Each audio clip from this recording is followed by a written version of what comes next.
नमस्कार मित्रांनो, काही व्यक्तिमत्व अशी असतात की त्यांनी अभिनयाच्या क्षेत्रात सुंदर मी होणार असं म्हणत गगनभेदी भरारी घेतलेली असते. या क्षेत्रात रमले मी असं म्हणत त्या रंग उमलत्या मनाचे जपण्याचा प्रयत्न करतात. घरोघरी मातीच्या चुली म्हटलं तरी चार चौघींपेक्षा त्या वेगळ्या ठरतात. दिवसेंदिवस त्यांच्या करिअरचा ग्राफ मनाला सुखावणाराच ठरतो. सोनचाफ्याचा सुगंध दरवळू लागतो आणि मग त्या बाईपण भारी देवा असं म्हणत आपल्या आकाशवाणीच्या वाडा चिरेबंदी अशा वास्तूत प्रवेश करतात. दिवाळीच्या निमित्तानं आम्ही आपली त्यांच्याशी भेट घडवतोय. आपल्या आकाशवाणीचा हा फॅमिली कट्टा नक्कीच गाजणार आहे, कारण हे सेलिब्रेशन दिवाळीचं सेलिब्रेशन करण्यासाठी आल्या आहेत. तुम्ही ओळखलं असेलच, सुप्रसिद्ध अभिनेत्री वंदना गुप्ते. वंदनाताई, मी गणेश आचवल आणि माझ्या बरोबर मी नेहा खरे स्वागत करतो. वंदनाताई नमस्कार आणि दिवाळीच्या खूप खूप शुभेच्छा. नमस्कार. रेनबो वाहिनीच्या सगळ्याच श्रोत्यांना मनापासून दिवाळीच्या शुभेच्छा. खूप खा पण वजन वाढवू नका. आणि आता गणेशने माझी इतकी सुंदर ओळख करून दिली. त्यात जवळजवळ 10-12 नाटकांची नावं आली आणि 2-3 सिनेमे पण आले. वंदनाताई, आज इथं या वास्तूमध्ये आल्यानंतर नेमक्या काय आठवणी जाग्या झाल्या? खूप लहानपणापासून तसा आईमुळे मी आकाशवाणीच्या अनेक वेळा पायऱ्या चढले. मी लहान असताना आईला सोबत म्हणून मी यायची आणि मला ते वातावरणच एकूण खूप आवडायचं की छान असं मैफिल जमल्यासारखी. आणि माणिकबाई आले की सगळे येऊन माणिकबाईंच्या नमस्कार करायचे आणि सगळेच आदरांनी बोलायचे. तर हे आईने मिळवलेला जो आदर सन्मान आहे तो मी जेव्हा नाटकात काम करायला सुरुवात केली त्यावेळी मला असं वाटलं की हा सन्मान, हा आदर आपण तसा टिकवून ठेवणं ही आपली एक जबाबदारी आहे. त्यामुळे प्रत्येक पायरी जशी आकाशवाणीची चढत होते तशी ती माझ्या करिअरची चढता चढता मला नेहमीच पाय जमिनीवर ठेवायला आईनीच शिकवलं. आणि हे सगळं आकाशवाणीशी संबंधित आहे. मी पुढे आकाशवाणीवरती पण सई परांजपेची 2-3 नाटिका वगैरे केल्या होत्या, पण ह्या आकाशवाणीवरती 2-4 वेळा मी मुलाखतीला आले. मला वाटतं विनय आपटेचं एक नाटकही आम्ही केलं होतं इथे, श्रुतिका म्हणतात ते नाटक पण केल्याचं मला आठवतं. त्यामुळे खूप आठवणी. आकाशवाणी ही सगळ्यांच्या हृदयातली आहे.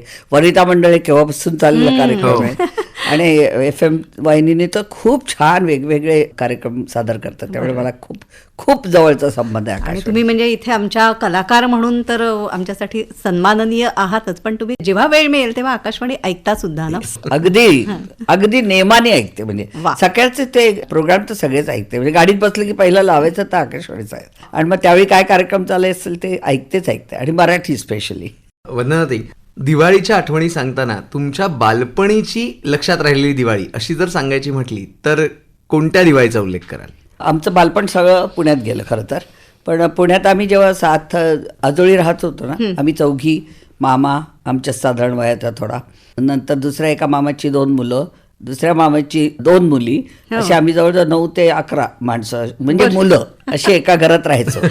आणि मोठं घर हे नेहमीच एक समाजाचं, एकत्र कुटुंब हे समाजाचं छोटं प्रतीक असतं. त्यामुळे कसे कॉम्प्रोमाइजेस करत आपण जगतो, मोठे होतो.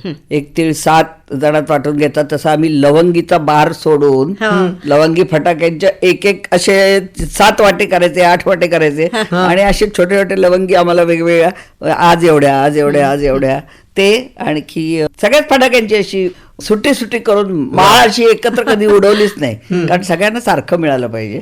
आणि त्यावेळी आवाज गोंगाट असं वाटायचं नाही. आता त्याचा त्रास व्हायला लागलाय. पण ती पुण्याची दिवाळी. आणि इकडे आल्यानंतर मुंबईत आम्ही दादरला राहायचो.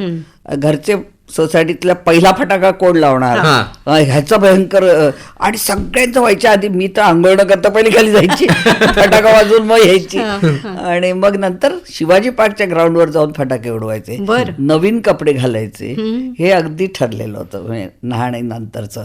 ते सगळे संस्कार जे आहेत म्हणजे नुसतं त्याला धार्मिक असं नाही पण ट्रेडिशनल जे दिवाळीचे संस्कार आहेत ते सगळे पारंपरिक आम्हाला पुण्याला शिकायला मिळाले. आणि ते आम्ही अजून आत्ता सुद्धा माझ्याकडे, मी काल परवा किल्ला तयार केलेला शिवाजीच्या घरात आणि मी अजूनही दरवर्षी किल्ला करते.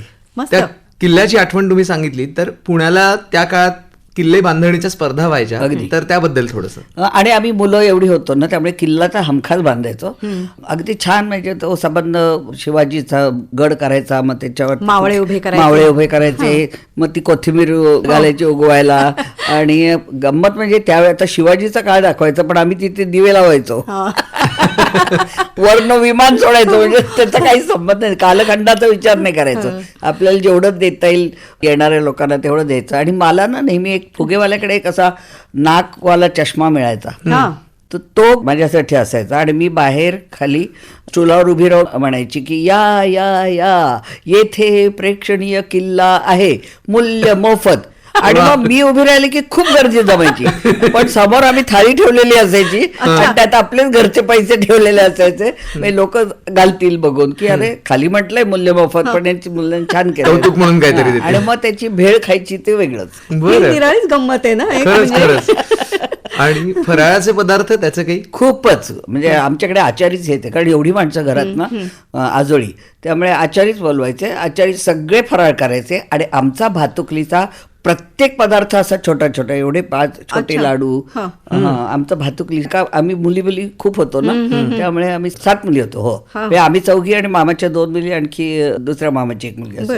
गोकुळ होतं तुमच्या? गोकुळ होतं. त्यामुळे आमच्यासाठी छोटा सगळा फराळ केला जायचा त्यांच्याचकडनं. ते कौतुक होतं. पण ही सगळी माणसं भेटणं एकत्र, हा दिवाळीतला फार मोठा आनंद असतो. आणि आम्ही एकत्रच, म्हणजे आमची रोजच दिवाळी चालायची. बरोबर. पण अशाच प्रकारे माणसं, कुटुंब जोडत जपत तुम्ही पुढे आलात. गणेशाचा दिवाळीचा दिवस, त्यातून पाडव्याचा दिवस. तर तुमचा पाडवा कसा, काय गिफ्ट घेतलंय किंवा काय गिफ्ट तुम्हाला मिळणार आहे, काही कल्पना? माझा नवरा भयंकर सरप्राईज देण्यात पटायचे बरं. हो का? हो, काहीतरी घेऊन येतोच, पण अगदी मला अजिबात कळत पत्ता लागू देत नाही. पण त्याला दागिन्यांची खूप हौस आहे, साड्यांची खूप हौस आहे, त्यामुळे तो स्पेशल अशा खास दागिने आणि खास साड्या अशा मला दर पाडव्याला मिळतात. वा, मस्त. आणि कौतुक आहे त्याचं की खूप रस घेऊन तो सगळं, त्याला स्वयंपाकही करायला आवडतं, स्वयंपाकही खूप छान करतो. आणि माझ्या प्रोफेशनमुळे त्याला काही गोष्टी जबाबदाऱ्या करायला लागल्या, आणि एवढा व्यस्त असून त्याच्या व्यवसायात सुद्धा तो खूप मदत करतो मला. ते प्रख्यात ॲडव्होकेट आहेत. आणि मी आठवण करून देते, दिवाळी आलीवर का जवळ. अच्छा, म्हणजे ती मॅनेजमेंट करायला सुद्धा त्यांची मदत असतेच, करायचा. भयंकर. मध्यंतरी तुमच्या मुलींनी तुमच्या लग्नाचं पुन्हा एकदा एक वेगळं सेलिब्रेशन केलं होतं, तर ते सोशल मीडियावर आम्ही बघितले, पण तुमच्याकडनं तो अनुभव ऐकायला आवडेल. लग्नाला 50 वर्ष काढणं काही सोपी गोष्ट नाही आहे. हा, म्हणजे आमच्या लग्नाला 50 वर्ष झाली मागच्या वर्षी. त्यामुळे मुलांनी सगळ्यांनी काय प्लॅन केलं होतं आम्हाला अजिबात कल्पना नव्हती. आम्ही पार्टी ठेवली होती संध्याकाळी, 50 वर्ष सेलिब्रेशनची, 50 वर्ष माझ्या करिअरची, 50 वर्ष माझ्या नवऱ्याच्या करिअरची, असं सगळंच ते झालं. आणि त्याच्यात ते बाई पण भारी देवा पण गाजलं, त्यामुळे ते एक वेगळं सेलिब्रेशन, सगळा एक सेलिब्रेशनचा आम्ही प्रोग्राम आखला होता. आणि तो होता संध्याकाळी. पण माझी नणंद आली कॅनडाहून, जाऊ आली माझी, आणि हे आम्हाला काहीही कल्पना नव्हती. सगळ्यांनी येऊन आश्चर्याचा धक्का दिला आम्हाला. आणि माझ्या मुलींनी आणि मुलांनी आणि माझ्या बहिणींनी मिळून आम्हाला सगळ्या मुंडावळ्या वगैरे आणल्या होत्या. आणि अगदी तो शेला घालतात, डॅडी तू इकडे ये, म्हणजे नवऱ्याची खोली आणि बायकोची खोली वेगळी असते तशी, असे त्याच्यावर बोर्ड लावले बेडरूम. म्हणजे हे सगळं मला माहितच नाही. मी आपली स्वयंपाकघरात काहीतरी करत होते, सगळ्यांच्या जेवणाची तयारी हे ते, आणि अचानकच हे म्हणजे अंतरपाठ त्या आमच्या मैत्रिणी पण जॉईन झाल्या. असं करून ते सेलिब्रेशन झालं. म्हटलं अरे आम्हाला विचारायचं ते, आम्हाला जायचंय की नाही पुढचे एकमेकांबरोबर. पण इट वॉज व्हेरी, म्हणजे फारच मजा आली ह्या सगळ्या कार्यक्रमात. मी अगदी कधी न लाजणे, मला लाजायला लागलं पण तेव्हा. पण मी थोडी ऍक्टिंग केली. नाही, पण मजा आली. तुमची जोडी खूप गोड आहे दोघांची ना, म्हणजे तुमच्यामध्ये खूप छान अंडरस्टँडिंग आहे. त्याशिवाय नसता तेवढा संसार झाला. कारण एक तर मुळात मी सांगते की माझा व्यवसाय असा असल्यामुळे ना, मी खूप जास्त माझे टूर्स आणि हे व्हायचे. म्हणजे 50 वर्षातली जवळजवळ 18 वर्ष वगैरे मी घराबाहेरच असणार. त्यामुळे आमचा संसार सुखानेही झाला. म्हणजे एकमेकांवर उरावर बसण्यापेक्षा सुखाने संसार करण्यात जास्त. आणि आम्ही एक ठरवलं होतं की काही झालं, काही आता नवरा बायकोमध्ये भांडणं होतातच, काही वादविवाद झाले की तिथल्या तिथे संपवायचे, ते कॅरी नाही करायचं कधी. अँड फॉरगिव्ह अँड फॉरगेट, हा आम्हाला मंत्र सगळ्यांनीच दिला होता घरच्यांनी, आणि तो आम्ही पाळत आलो. म्हणून आमचा पण माझ्या लेकीने मला सरप्राईज देऊन मजा आली पण करायला. मजा. सरप्राईज खूपच हो, आणि माझ्या नवऱ्याने खास पैठणी आणली होती वा वा. ती मी संध्याकाळच्या पार्टीला नेसले, पण हे माहित नव्हतं ना, अचानक झालं हे. पण मी जाऊन साडी पण नेसले, मग शेला पण घातला, सगळंच केलं. पण म्हणजे वा. वंदनाताई, मुळात तुमची आणि त्यांची ही भेट कधी झाली होती, म्हणजे प्रेमात कधी पडलात? तुला सांगू, साहित्य संघात माझ्या मिस्टरांनी बरेच काम केलं. त्यांचा अमृत नाट्य भारती म्हणून एक कोर्स होता नाटकाचा, तर तो त्याचे 3-4 मित्र मिळून त्यांनी नाटकाचा कोर्स केला होता. तर मी प्रोफेशनल नाटक कधीच शिकले नाही, पण तो आधीच त्याला आवडच होती आणि तो शिकला होता. आणि मग नंतर मग वकिली व्यवसायात पडल्यामुळे त्यातून लक्ष उडालं आणि ते बरं झालं. कारण दोघं एका व्यवसायात नसलेले बरे असतात. पण आम्ही त्यावेळी खडाष्टक हे नाटक केलं होतं अच्छा बरं. आणि ते आम्ही चालू ठेवलंय. पण त्यावेळी कमलाकर सोनटक्के एक नाटक बसवत होते. माझं पहिलं नाटक झाल्यानंतरची गोष्ट ही, जस्मा ओढण म्हणून. तर त्या नाटकाच्या तालमीला कमलाकरांचे हे शिष्य कमलाकर सोनटक्के ते मित्र सगळे आले. तेव्हा माझ्या नवऱ्याने मला बघितलं लांबून असं आणि म्हणजे कोण आहे, पोरगी छान आहे, स्मार्ट आहे, मी हिच्याशी लग्न करणार म्हणून मित्रांना सांगून मोकळा त्याच झाला. दिवशी? अच्छा. त्याच दिवशी मित्रांना सांगून मोकळा झाला. आणि मग खतपाणी घालत बसला बरा वर्षभर माझ्या मागे लागून. आणि मग काय दोघांच्या घरी पसंत पडल्यावर मला मात्र जेव्हा प्रपोज केलं तेव्हा मी सांगितलं की मला आत्ता, मी अगदीच बालवय होतं माझं, म्हणजे 19-20 वर्षाची होते मी. तर मला काही कळणार नाही माझ्या फ्युचरबद्दल. तर माझ्या आईवडील म्हणाले की मुलगा चांगला आहे तर मी करीन लग्न. बरं. आणि तसंच झालं. तुम्ही आता आई वडिलांचा उल्लेख केला, तर तुमची आई म्हणजे सुप्रसिद्ध गायिका माणिकबाई वर्मा, अगदी सगळ्या मराठी रसिकांच्या गळ्यातला ताई. अगदी अगदी. तर माणिकबाईंच्या आठवणी आणि तुमचे वडील अमरजी वर्मा यांच्याविषयी सुद्धा ऐकायला आवडेल आम्हाला. माणिक दादरकरची जेव्हा माणिक वर्मा झाली ना, तर दादरकर आम्हाला पण माहीतच नव्हते अर्थात. पण जे काय आम्ही ऐकलंय, मला नंतर कामं करताना वगैरे खूप लोक भेटले की माणिक दादरकर पुण्यात असायचे त्यावेळेला. जुन्या रेकॉर्डवरती नाव माणिक दादरकर. हो, प्रोग्राम कसे ऐकायचं मला डॉक्टर लागूंनी सांगितलं होतं की आम्ही SP कॉलेजच्या कंपाऊंडवरती बसून माणिकबाईंचं गणपतीतल्या ह्याच्यातलं माणिक दादरकर त्यावेळी ते गणपतीचे प्रोग्राम व्हायचे. त्यावेळी माणिक दादरकर ऐकण्यासारखी होती पण बघण्यासारखी पण होती. इतकी सुंदर शालीन आणि तिचं असं टिपिकल कुंकू, असं उभं कुंकू लावायची ती, आणि इतकं शालीनतेनं ती गायची ना.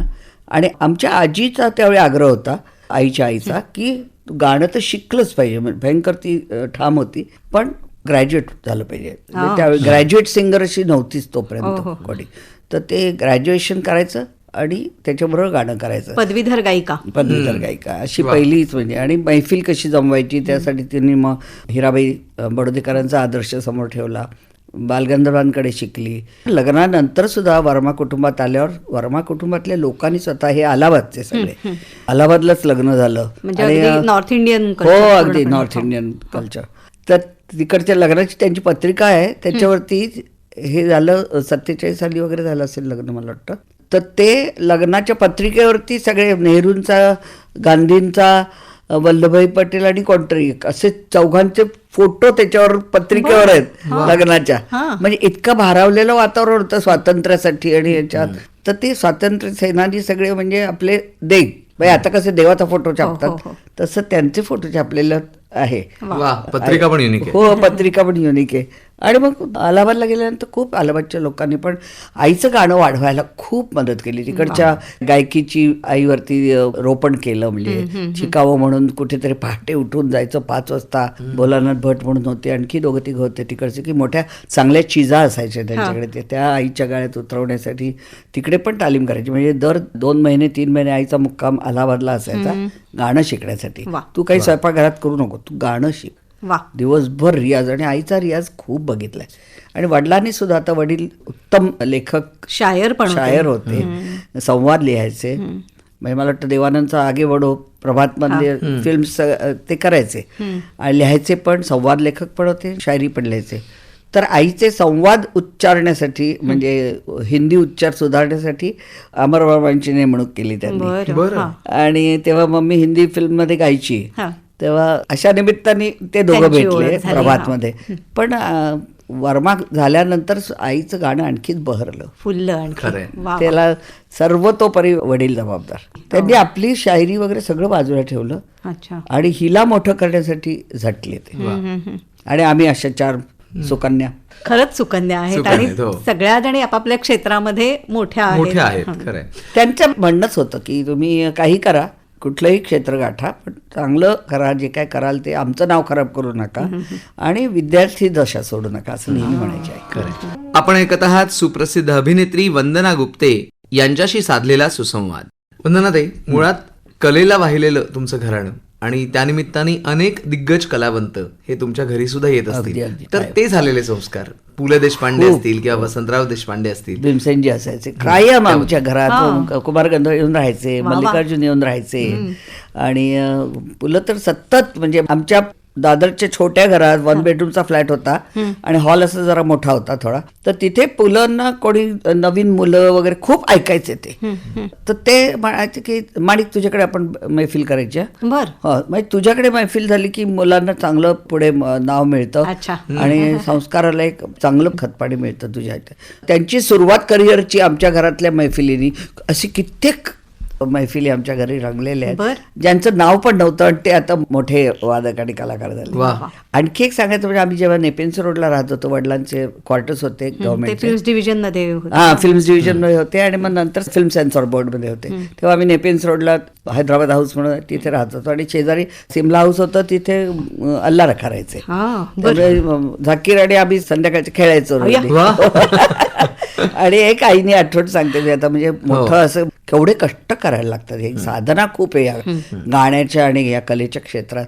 तेव्हा एका ठिकाणी ग्वाल्हेरला कुठे मैफिल होती, महोत्सव असे गाण्याचे मोठे मोठे, तेव्हा अल्लारा खानजींचं आणि आईचं गाणं होतं आणि अल्लारा खानचा प्रोग्राम होता. तेव्हा शेजारी शेजारी त्यांच्या रूम्स होत्या हॉटेलच्या. तर मम्मीला सकाळी पहाटे 3 वाजता रडण्याचा आवाज यायला लागला. तर काय झालं, तर झाकीरला घेऊन यायचे ते. तो छोटा होता तेव्हा, हार्डली 3 वर्षाचा. हा, हा. त्याला ते पहाटे 3 वाजता वगैरे उठून तबला शिकवण्यासाठी मागे लागले होते आणि तो इतका झोपेत होता आणि त्याला यायचं नव्हतं, ते करायचं नव्हतं म्हणून तो रडत होता. तर आईने दरवाजा ठोकला आणि म्हणाली, काय काय झालंय काय? तर ते म्हणे, देखो ना सुनी ने मान ही नहीं रहा ये, मैं बोल रहा हूँ उसको रियाज करो. तो माणिक भाई म्हणजे अशा आवाज आला, छोडो ना, 3 साल का बच्चा है. नाही नाही, अभी से करना ही चाहिए उसको. आणि त्यांनी करायला लावलं. म्हणजे अर्थात त्यांनी किती कष्ट घेतले त्याच्यासाठी आणि त्यांनी स्वतःला किती कष्ट करून मोठा झाला साधना करून. तर हे एक उदाहरण आहे. पण अजून झाकीर आठवण ठेवतो, अरे. अजून त्याला सिमला हाऊसचे आणि आमच्या हैदराबाद हाऊसचे दिवस आठवतात. कुठेही भेटला तर तो इतका विनम्र आहे. म्हणजे ह्या लोकांकडनं आम्हाला हेच शिकायला मिळालं की एवढे मोठे कलावंत पण किती नम्र आणि कॉम्पिटिशन नाही एकमेकांच्यात, हेवे दावे नाही, असूया नाही, असूया नाही अजिबात. उलट कला वाढवावी म्हणून एकमेकांना चिजा ऐकवून असं कर तसं मोठं करणारे. हो. घरामध्ये सतत संगीताचे सूर आणि तो संस्कार. कानसेन झालो मी, नाही तानसेन झाले, पण कानसेन नक्कीच झाले. गाणं समजतं, आवडतं, ऐकतो आणि जे काय रक्तात आले त्या स्वरांचं जे ज्ञान आहे, हा, मी शिकले, मी 7-8 वर्ष गाणं शिकले पण शास्त्रीय, पण ते स्वर मला नाटकासाठी फार उपयोगी पडले. हा. ते आणि भाषा वडिलांची स्वच्छ होती आणि त्यांनी आम्हाला हिंदी उर्दू उच्चार पण शिकवायला सुरुवात केली होती. बरं. डिक्शनरी द्यायचे वडील इंग्लिश, की रोज 10 शब्द शिकायचे आणि एक त्यांचा अर्थ मी कधीही विचारेन तुम्हाला, तर तो तुम्हाला अजून माझ्या लक्षात येत. काही जे कुठलाही पान उघडा आणि त्यात तुम्हाला वाटेल ते 10 शब्द शिका. आणि खूप बारीक लक्ष असायचं आमच्यावर.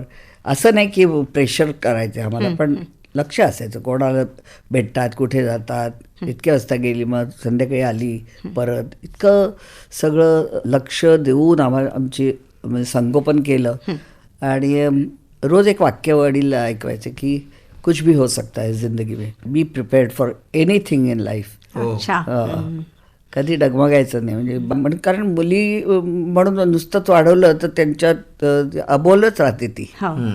त्यामुळे त्यांना स्ट्रॉंग बनवणं हे आपल्या हातात आहे आणि ते वडिलांनी केलं. आणि आईची कोमलता, स्वच्छता, सात्विकता होती, ती माझ्यात कधी आली नाही. पण तुम्ही म्हणजे अशा बिनधास्त मोकळ्या असल्या तरी आईचे ते संस्कार आहेतच तुमच्या व्यक्तिमत्वाचे निश्चित. पण हे मोकळे पण वडिलांकडनंच. आणि वडिलांनी एक सांगितलं की कुछ भी हो सकता है जिंदगी में, हे तर वाक्य असायचं. एखादं पडलं फुटलं काय झालं की आम्हाला रडू नाही दिलं कधी. अच्छा. छोड दो छोड दो असं म्हणायचं. तो बिनधास्तपणा हा आगे चलो. जे होऊन गेलं त्याचा विचार नाही करायचा, पुढे काय होणार आहे त्याचा विचार कर, त्या दृष्टीने पावलं टाका. त्या मगाशी म्हणाला तसं फॉरगेट अँड Forget, फॉरगेट, हा. पुढे चला. फॉरगेट असं.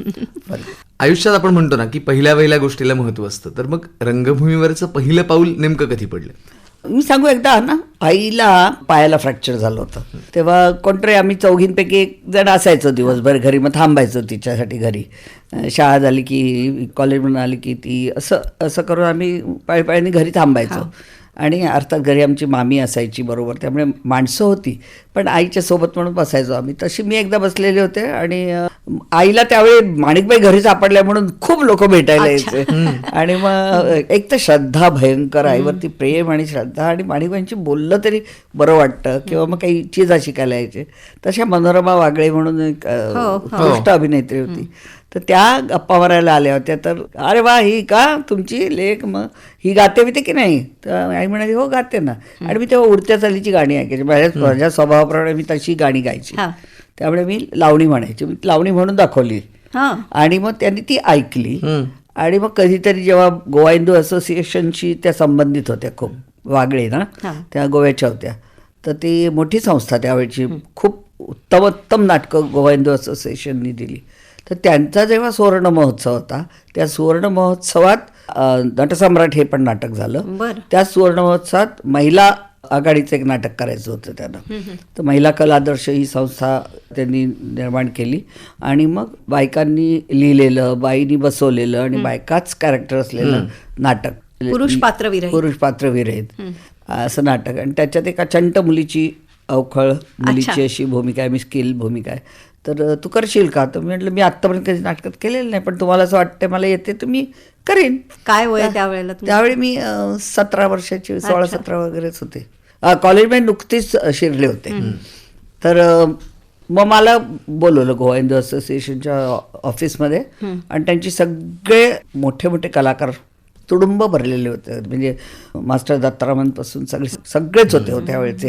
अरुण सरनाईक होत्या, डॉक्टर लागू होते, विजया मेहता, दामू केंकरे, त्यांच्याशी संबंधित सगळेच समोर बसले होते सगळे. आणि ऑडिशनसाठी माझ्या समोर अशी स्क्रिप्ट, त्याला संहिता म्हणतात ते मला नंतर कळलं, आणि त्याची पण एक वेगळीच गोष्ट आहे. तर माझ्या हातात ते दिलं आणि म्हणाले वाच. दामू म्हणाले वाच वाचून हो. तर मग मी पहिलाच शब्द होता हाय. तर मी म्हटले ही हाय म्हणजे आम्ही म्हणतो एकमेकींना हाय, कारण तेव्हा ते नुकतंच येत होता तो शब्द. हाय की तुम्ही खाता ती हाय. आम्ही हाय खाल्ली असं म्हणतो. तर ते दामनी पुस्तक बंद कर, हां चल तू करतेस हे, असं करून तेवढाच एक शब्द मी वाचला आणि मला ते नाटक मिळालं. आणि मग 3 महिने तालमी झाल्या आणि वर्कशॉपच होतं ते. म्हणजे आणि सगळ्या बायका एक से एक होत्या. मंगला संजगिरींनी बसवलं होतं, मग त्यावेळच्या सगळ्या टॉपच्या होत्या. मग मी छोटीशी आपल्या, आणि आल्या आल्या मला गायचं होतं अण्णा पेंढरकरांचं म्युझिक. समोर त्यात गाणी होती उडत्याची. अण्णांना मी सांगितलं, आठवतंय का हो थोडंसं? मथुर मथुर गाई जीवा. ते त्यावेळेचा टिपिकल. अण्णांनी चाली पण इतक्या गोड दिल्या होत्या माझ्या कॅरेक्टरला. तर ते मला म्हणायचं असायचं ना, त्यामुळे मी अण्णांना सांगितलं अगदी आले मला पहिलं ते गायला नका, माझ्या आवाजात रेकॉर्ड करा, मी माईम करेन. आणि त्यांनी ते ऐकलं आणि नंतर सगळी लाईव्ह गायची मी. आणि एक रेकॉर्ड केलेलं पहिलं एंट्रीचं गाणं मी रंगभवनला हे होतं, पडदा उघडून असा हळूच बघितला तर 2000 माणसं जवळजवळ पूर्ण पॅक होतं, कारण मोठी संस्था आणि सगळे त्या संस्थेवर प्रेम करणारे. मोठी मोठी नाटकांचा महोत्सवच होता. त्यात नटसम्राट झालं, पण त्यांचा प्रयोग नटसम्राटचा ओपन एअरला नव्हता झाला, तो बिर्ला मातोश्री सभागृहात झाला होता.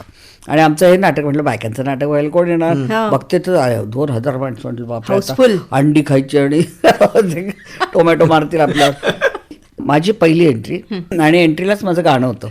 तर मी स्वतःला पडद्यात गुंडाळून घेतलं. मी जाणार नाही एवढ्या लोकांसमोर, कारण माझं पहिलं आयुष्यातलं काम. आणि एवढे लोक समोर, मी इतकी घाबरले. अण्णांनी गाणं सुरू केलं आणि मला असं यायचं होतं गात असं, आणि मी यायलाच तयार नाही. तर आत वंदना कुठे गेली, त्या शिपायांनी बघितलं होती, यांनी गुंडाळून घेतलं. मग तो रंगभवनचा एवढा मोठा जड पडदा, हो. पडदा तो असा वर करून तो पण मी आत गुदमरलेच होते अरे जवळजवळ. बापरे. मग मला असं ढकललं. मी रागाने आत बघितलं, म्हटलं आता गाणं तर सुरू झालं, आता मी काय करू, हो. आता मी मध्येच कशी गाणं म्हणून, मग आधी कोण गात होतो. मग मला पहिल्याच नाटकात प्रसंगावधान राखण्याची वेळ आली. मागे रेडिओग्राम होता नाटकातला प्रॉप, हा. खोटा रेडिओ, तर त्याची बटणं फिरवली मी, जणू काय ते त्याच्यावर चाललंय आणि आता मी अच्छा. त्याच्यात जॉईन होणार आहे. बर. असं करून ते मी गाणं सुरू केलं आणि खूप विनोदी भूमिका होती माझी. आणि मी करते विनोद, ते लोकांना आवडतायत, ऐकतायत, हाशा टाळ्या सुरू झाल्यावर मग माझा जो कॉन्फिडन्स आला तो आत्तापर्यंत मी परत कधी रंगभूमीला क्या बात घाबरले नाही. तो माझा पहिलाच एक्सपिरियन्स रंगभवनचा. आणि तुला हो रंगभवनचा. आणि तुला सांगू, समोर गोविंदराव पटवर्धन आणि ऑर्गनला ऑर्गनला. आणि वसंत आचरेकर तबल्याला आणि अण्णा पेंढारकर स्वतः म्युझिक. म्हणजे पिठात ते समोर बसले आणि माझी लायकी आहे का म्हणजे गायची, तरी इतकी मोठी मोठी माणसं सगळी बसलेली समोर वाजवायला साथीदार म्हणून, आणि एवढा ऑडियन्स. पण झाले, भीड चेपली माझी तेव्हापासून. आणि मला वाटतं त्या काळामध्ये वर्तमानपत्रांना खूप महत्व होतं आणि त्या प्रिंट मीडियामध्ये सुद्धा तुमचं कौतुक आलं होतं. खूप आलं होतं. रंगभूमीला एक नवीन अभिनेत्री मिळाली वगैरे वगैरे. तेव्हा मला असं दडपण झालं की बापरे, मी काहीच केलं नाही खरं म्हणजे, मी रोजच्या सारखंच काहीतरी काम केलं. आणि हे काय आलंय आता, बोलतं माझे केवढे मुलाखती आल्या. हो. मला आठवतं अरुण टिकेकरांनी ते इंग्लिश मॅगझिन काढायचे, त्याच्यात माझी मुलाखत घेतली. आणि मग मला डबिंगची कामं मिळायला लागली, मग मी लागली. सुरू झाला प्रवास. सुरू झाला प्रवास. आणि त्यातच अधिक रमले मी, असं झालं हो. तुम्हाला. खरंय. पण मग लग्नानंतर घराला वेळ देणं आणि एकीकडे घरची जबाबदारी, नाटकाची जबाबदारी, नाटकाचे दौरे, हे सगळं कसं मॅनेज केलं? खरं सांग, मी सोडून दिलं होतं नाटक करणं मग. कारण लग्नाच्या आधी मी केली काही 3-4 नाटकं, पण लग्न जेव्हा ठरलं तेव्हा मग नवऱ्याने सांगितलं आमच्या घरी काय चालेल असं वाटत नाही आहे गुप्तांच्याकडे, कारण कोणीच असं काम नाही करत. मी सगळ्या शिकलेल्या त्या ऑफिसमध्ये वगैरे जातात, करतात, पण नाटक बिटक करायला जमेल की नाही. म्हटलं चालेल बुवा, लग्नात आणि युद्धात सगळं क्षम्य असतं म्हणतात ना. तर मी पण आणि मलाही असं काही ॲम्बिशन नव्हती का फार आपण मोठं व्हायचंय कोणीतरी वगैरे. मला संसारात रमायला खूप आवडत होतं. हां. त्यामुळे मला म्हणजे अशाच कुटुंबात मी वाढले ना की मला खूप घरात माणसं पाहिजेत आणि छान संसार करायचा होता मला, म्हणून मी सोडून दिलं होतं. पण एक दिवस गोवा हिंदू असोसिएशनचीच माणसं घरी भेटायला आली लग्नानंतर, काहीतरी एखाद्या वर्षांनी असेल. आणि तोपर्यंत मी घरात नव्हते बसून, मी माया परांजपेचा ब्युटिशियनचा कोर्स केला. बरं. मी दूरदर्शनवरती आपण यांना पाहिलं का हा कार्यक्रम करायचा. तर असे मी काय काय करत होते, म्हणजे मी स्वस्थ नव्हते बसले, ते कार्यक्रम चालले होते. आणि ते आले आणि त्यांनी विचारलं की अखेरचा सवाल नावाचं नाटक आमचं चालू आहे. उत्तम नाटक होतं. विजया मेहता आणि भक्ती बर्वे आणि मधुकर तोरणमल काम करत होते त्यात. तर तुम्ही कराल का म्हणून म्हटलं, भक्ती तर करते आता मी. तर म्हणे नाही, ते जरा त्यांचा काहीतरी प्रॉब्लेम येतो म्हणून कराल का. तर मी म्हटलं नाही, मी आता काही करत नाही म्हणून. आणि हे सासऱ्यांनी ऐकलं आतून. अच्छा. हां. मग ते गेली माणसं त्यावेळी ते म्हणाले की का तू नाही करत आहे, तुझ्या आईने एवढं करिअर करून तुम्हाला वाढवून सबंध संसार आणि हे दोन्ही सांभाळलं, तुझ्यात कला आहे, तुझं नाव आता होतं आहे, आणि तू का सगळं सोडून बसलीस घरी. नाही नाही तू कर. म्हटलं पण आपल्याकडे आवडणं तो कोण ठरवणार, तुला काही आहे की नाही स्वतःचं मत, असं माझ्या सासऱ्यांनी सांगितलं. आश्चर्य आहे ना. हो. आणि त्यावेळेचं आणि त्याचं हो रूढी परंपरा जपणारं कुटुंब खरं म्हणजे, पण ते व्हेरी मॉडर्न. आणि नुसतंच नाही, मग मला मुलं झाली, ती मुलं सांभाळली त्यांनी, अच्छा. त्यांचं सगळं केलं. म्हणजे जे दौरे मी केले ते केवळ माझ्या सासू सासऱ्यांच्या नवऱ्याच्या जीवावर. माझ्या बहिणी यायच्या मी नसताना दौरे करताना, त्या सांभाळायला बसायच्या. मी असं सगळ्यांच्या सहकार्याने ते पार पडलं. पण मला आठवते माझी 3.5 महिन्याची स्वप्ना जेव्हा झाली त्यावेळी मी परत नाटक करायला सुरुवात केलीच होती. पण तेव्हा दौरा आला एक कोकणाचा दौरा, आणि तेव्हा खूप मोठे दौरे असायचे. आणि अखेरचा सवाल कोकणातला दौरा 14 दिवसाचा दौरा होता. हो, बरं. आता मी 14 दिवस मुलीला 3.5 महिन्याची एकटी टाकून जायचं, तिचं सगळं सांभाळ. म्हणजे मला तितकं ते जड नाही, ते commitment, show must go on. तुम्ही एकदा नाटकाची कमिटमेंट, संसाराची कमिटमेंट एवढीच आहे महत्वाची, आणि ती पाळली पाहिजे. हे मला घरच्यांनीच सांगितलं. त्यांनी सांगितलं तुझा काळजी करू नको, आम्ही आहोत. आणि तेव्हा तर STD बूथ सुद्धा नसायचे. म्हणजे माझं 2-2 दिवस घरी बोलणंही व्हायचं नाही. जेव्हा कुठेतरी वाहण्याकडे एखादा छोटा तो फिरवायचा, ट्रंक कॉल लावायचा, आणि मग तो लागला तर लागला, तोपर्यंत बोलता आलं तर ठीक आहे, नाही तर पण मी ना तिचे रेकॉर्ड करून घेतले होते, काही आवाज सूर देत होती नुसती त्या वगैरे हो, कारण अशा, 3 महिन्याचं बाळ ते. ते किती बोलणार ना, ते नुसते सूर मी रेकॉर्ड करून घेऊन गेले होते आणि मग ते मी ऐकायची. माझं 3रा अंक संपला, नाटक संपलं की, आणि मला इतकं रडू यायचं. माझं रडणं बघून विजयाबाईंना त्यांच्या मुलांची आठवण यायची, त्या रडायच्या. मग दयाला 2 मुली होत्या, दया डोंगरे, ती रडायची. प्रदीपला तोपर्यंत 2 मुली झालेल्या होत्या, प्रदीप वेलणकरला, त्याचे डोळे भरून यायचे. अरुण डोळेकरला आपल्या मुलांची आठवण. असं करून आमचा 4था अंक रडारडीचा व्हायचा. पण त्या सगळ्यांच्या सहकार्यांनी ते, पण खूप कष्टाचे त्यावेळी दौरे, प्रवास, ते लॉजेस, घाणेरडे, कुठे रस्त्यावरती काही सोयी नाहीत काही बायकांना जाण्याची. त्यामुळे खूप कष्टाचं ती जर्नी होती. म्हणजे ती 14 दिवसाची असेल, पण त्याच्यानंतर इतक्या वर्षाची जर्नी आहे, भयंकर कष्टाची. स्ट्रगल होतं ते. हो, आणि 12,000च्या वर प्रयोग झाले माझे. मी 50 वर्षात केवढी नाटकं केली. प्रत्येक नाटक माझं यशस्वीच होत गेलं. एखाद दुसरं असेल की ज्याचे अक्षरशः 45-50 शो झाले, पण ते असं एखाद दुसरं. बाकी असे 500, 600, 1000 परत पुनरावृत्ती केली तरी परत त्या नाटकाचे 1000 प्रयोग. असं करत करत माझा प्रवास चालूच होता.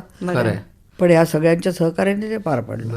वंदनाताई, तालमी नाटकांसाठी ह्या किती महत्वाच्या असायच्या आणि त्यांना वेळ देणं हे. खूप. आता मी वाडाची रेवंदी जेव्हा नाटक केलं, ते 9 तासाचं नाटक होतं. वाडाची रेवंदी, मग्न तळ्याकाठी आणि युगांत, अशी 3 नाटकं एकत्र केली होती.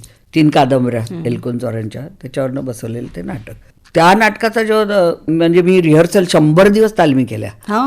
आणि माझे त्यावेळी 3-3 नाटकांचे प्रयोग चालूच होते. म्हणजे दरवर्षी एक नाटक घेतलं तरी आधीच्या वर्षाची 2-3 नाटकं म्हणजे चालू असायची. एक वर्ष मला आठवते, मी 1986-87 साल असेल मला वाटतं, तेव्हा मी एका वर्षात मोहन वाघ नेहमी शिवाजी मंदिरला त्यांनी सुरू केली होती प्रथा की दिवाळीच्या दिवशी 4 प्रयोग करायचे ते, आणि पहाटे 1:30 वाजता प्रयोग करायचे, आणि तो आधी हाऊसफुल व्हायचा. आणि सगळे शिवाजी मंदिरला कंदील विंदील लावून, आणि लोक खूप यायचे. तर ते मी एका वर्षी 4ही वेगळी नाटकं केली होती, आणि सगळ्या नाटकात प्रमुख भूमिका होत्या माझ्या. आणि प्रत्येक नाटकाचा मूड पुन्हा वेगळा, परत वेगळा. मला तर त्यावेळी, मला नंतर मी प्रशांत बरोबर काम करायचं, प्रशांत मला कानात सांगायचं, वंदना आत्ता आपण हे नाटक करतोय, तुझी कॅरेक्टर ही आहे बरं का, हा चुकू नकोच, असं करू. चंद्रलेखाचा जो तुम्ही आता विषय काढलात की मोहन वाघ, तर जसं दिवाळीचे 4 प्रयोग करायचे, तसं 31 डिसेंबरला पण ते शुभारंभाचा प्रयोग करायचा, हे पण त्याचं वैशिष्ट्य होतं. तर त्याची काही आठवण सांगू शकाल? त्यावेळेचा रात्रीचा पहिला प्रयोग प्रेमाच्या गावात व्हायचा नाटकाचा झाला होता, आणि त्याच्या आधी 3 वेगवेगळी नाटकं झाली होती. ते म्हणजे त्यांचं ते इतके त्यांनी विक्रम केले आहेत. आता विक्रम बोटीवरती त्यांनी केला, शनिवारवाडीचे दरवाजे 100 वर्षांनी उघडून तिथे प्रयोग केले. लंडनला आमचा गगनभेदी नाटकाचा पहिला प्रयोग, लंडनला जिथे शेक्सपियरच्या नाटकावर आधारित, त्या शेक्सपियरच्या गावी जाऊन त्यांनी त्याचं प्रकाशन केलं पुस्तकाचं, आणि ते नाटक सादर केलं. म्हणजे असे विक्रम करण्यात त्यांचा हातखंडा होता. माझा त्यांचा नेहमी वाद व्हायचा, किंवा घरातली वस्तू, मी भाजी आणायला जाते तर तुम्ही एवढी 100 रुपयाची पिशवी कशाला घेताय? नाही, सगळं देखणंच दिसलं पाहिजे, चांगलंच दिसलं पाहिजे, असा मोहन काकाचा आग्रह असायचा. सगळं उत्तम. रमले मी म्हटले, माझं गाऊन सुद्धा मला आठवतंय, त्यांनी स्पेशल ते त्यांच्या आवडीचा तो जांभळा रंग तो शोधून आणला, मग त्याचे लेस, आणि मग त्याची ती शिवणार कोण गाऊन, तर त्यावेळी ते ख्रिश्चन एरियामध्ये शिवून द्यायचे बायका, शिवायच्या ना वेडिंग गाऊन वगैरे, त्यांच्याकडनं तो गाऊन माझा प्रिन्सेस शिवून घेतला. म्हणजे इतकी बारीक नजर. आणि चंद्रलेखा म्हणजे उत्तम नाटक. मला उत्तम नाटककार मिळाले चंद्रलेखामध्ये, खूप लाड झाले. उत्तमोत्तम नाटकं मला त्यामुळे मिळाली. वसंतराव म्हणायचे की मी तुला डोळ्यासमोर धरून हे नाटक लिहिलं, असं मला 1-2दा बोलले. आणखी गंमत म्हणजे त्यांच्यामुळे ना, मोहन काकांच्यामुळे माझ्या घरी नाटकाची वाचनं व्हायची, ज्यात मी नाही केलं तरी माझ्या घरी वसंतराव नाटक वाचायला यायचे. त्यामुळे एक वेगळंच आमच्या घरात असं जबरदस्त इलेक्ट्रिफाईंग वातावरण, की वसंतराव कारेटकर त्यांच्याकडं नाटक ऐकणं म्हणजे संबंध, नाटकाचा पट, सगळ्या कॅरेक्टर्स उभ्या राहायच्या. इतकं सुंदर ड्रॅमॅटिक वाचायचे ना ते. आणि ते नाटक आमचा प्रयोग सुरू झाल्यानंतर विंगेत उभं राहून नाटक बघायचे. आणि त्यांच्या डोळ्यात असं पाणी येतं, त्यांच्या सगळे, त्यांचा चेहरा बघितला तरी लोकांना कळेल की काय चाललंय आता स्टेजवर. इतके ते उत्कट होते सगळ्या बाबतीत, आणि खूप छान त्यांनी उत्तम नाटकं दिली. माझ्या स्वतःच्या व्यक्तिमत्वाला सुद्धा त्या नाटकातल्या कॅरेक्टर्सनी मला म्हणजे पर्सनल माझ्यात खूप परिणाम होत गेला त्यावर. नुसतीच पोपटपंची नाही गेली. वंदनाताई, जी अनेक वेगवेगळी नाटकं तुम्ही केलीत त्यामध्ये चारचौघी हे नाटक अजून आठवत आहे आणि तुमचा फोनवरचा 22 मिनिटांचा तो एक मोठा मोनोलॉग आहे. तर ती आठवण ऐकायला आवडेल की 22 मिनिटं सलग. माझ्याकडे जेव्हा नाटक वाचायला आले ना, प्रशांत दळवी, चंद्रकांत कुलकर्णी आणि लता नार्वेकर हे तिघंजण माझ्या घरी आले. दुपारी आम्हाला भेटायचं म्हणून. आणि म्हटलं काय आहे, तर म्हणे असं असं नाटक आहे चारचौघी नावाचं, ते तू करावंस अशी आमची इच्छा आहे. तर म्हटलं चालेल. मी सांताक्रूजला राहत होते तेव्हा. तर म्हणे आत्ता हा वाचून दाखवेल, पण तुला आधीच सांगतो की दोघी तिघींना आम्ही वाचून दाखवलं आणि त्यातल्या हा 20 मिनिटाचा जो मोनोलॉग आहे 22 मिनिटाचा, तो त्यांना वाटलं की असं प्रेक्षकांना एवढं धरून ठेवणं कठीण आहे. आणि मला तेच सर्वात चॅलेंजिंग वाटलं की असं कसं प्रेक्षकांना आपण, तुम्ही द्याल तेवढं प्रेक्षक स्वीकारायला तयार असतात, तुम्ही उत्तम केलं तर का लोक कंटाळतील. आणि तो मैलाचा दगड ठरला अक्षरशः. हो, खरंच आहे. हां, पण ते नाटक जेव्हा करायचं ठरलं तेव्हा मी इतकी अवाक झाले की हा 24-25 वर्षाचा असेल आणि ह्याला बायकांच्या मनातलं एवढं कसं माहिती. बरं, जे छापलं जातं उघड असतं माहीत असतं, पण अक्षरशः अंडर द कार्पेट काय आहे, इनर जे असतात ना बायकांचे प्रॉब्लेम, ते त्यांनी इतकं कसे काय त्याला सुचले आणि कळले. तो किती ब्रिलियंटली लिहिलं होतं ते नाटक. मग तो जर वाचून दाखवत नसता समोर बसून तर मला असं वाटलं असतं की जयवंत दळवींनी लिहिलंय. इतकी प्रगल्भता त्या नाटकात होती. आणि मग ते वाचलं आणि मी हपकून गेले होते ना. माझं लगेच दुसऱ्या दिवशी सकाळी पुण्यात प्रयोग होता आणि परत दुपारी प्रयोग होता पुण्यात दुसऱ्या नाटकाचा, मोहन काकांच्या. म्हटलं मला स्क्रिप्ट द्या तुम्ही, मी परत एकदा वाचीन आणि मी सांगेन. गेल्यानंतर मी नाटकाच्या ह्याच्यात होते, पण ते रात्रभर प्रवास करून पुण्याला गेलो होतो, हॉटेलमध्ये राहिले होते मी. आणि परत दुपारी प्रयोग होता, त्यामुळे मला तेवढं वाचायला नाही मिळालं. 2 प्रयोगाच्या मध्ये मी वाचलं आणि मी तेव्हाच ठरवून टाकलं होतं खरं की मी करणार म्हणून. पण मी म्हटलं थांबा जरा असं, कारण नाटक स्वीकारायचं म्हणजे माझी आधीची पण नाटकं चालू, संसार कधी करू असं असायचं मला दरवेळी. पण हे मी सोडलं नसतं. पण हे एकमेव नाटक आहे जे मी नवऱ्याला वाचून नाही दाखवलं. बाकी ह्या आधीची सगळीच्या सगळी नाटकं मी जी केली ती घरी वाचनं व्हायची, पण त्यामुळे नवऱ्याला माहीत असायचं काय करते. पण मला असं वाटतं इतकं काळाच्या पुढचं नाटक आहे, कदाचित त्याला ते पसंत पडेल न पडेल, त्यामुळे मी ते वाचूनच नाही टाकलं. म्हटलं करायचंच आपण, आपल्याला निगेटिव्ह कोणाचे थॉट्स नको आहेत, हे मी करणार. पण मग त्यांची प्रतिक्रिया फारच आवडलं त्यांना. पहिल्या प्रयोगाला आलं त्यावेळी त्याला कळलं काय नाटक आहे, असं पहिल्यांदाच झालं. पण ते घेतलं मग मी नाटक आणि 18 दिवसात ते नाटक बसलेलं आहे. फक्त 18 दिवस तालमी झाल्या. तुम्ही जे म्हणाला की 3 महिने पहिलं मी केलं, त्याच्यानंतर 1 महिना खूप झाला नाटकाला. असं आता तर इकडनं या तिकडनं या सगळे पोचेस्तोवरच 2 तास जातात मग नाटकाचे. आणि मी जे सांगत होते मी वाडाची रेबंदी केलं, त्याला 100 दिवसाच्या तालमी केल्या, कारण माझी 4 नाटकं चालू होती.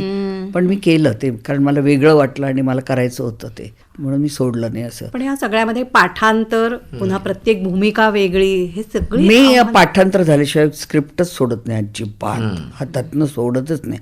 आणि माझी आणखी एक महत्त्वाचं सांगायचं म्हणजे मी प्रत्येक नाटकातले माझे स्वतःचे संवाद जे असतात ना, सबंध नाटक लिहिते हातानी आणि माझे संवाद मी असे बोल्ड अक्षरात लिहिते. कारण मी पाठांतरात ढ होते शाळेत. मला प्रत्येक वर्षी आईच्या म्हणजे मला आवडायचं नाही अभ्यास करायला. वंदनाताईंची सगळीच नाटकं बघ ना, सोनचाफा काय, रंगोमल त्या मनाचे काय, सगळी नाटकं आणि आत्ताचं हरवलेल्या पत्त्यांचं. आणि आता त्यासाठी त्यांना रौप्य पदक देखील अभिनयाचं मिळालेलं आहे. नाटकाला सुद्धा पारितोषिक आहे.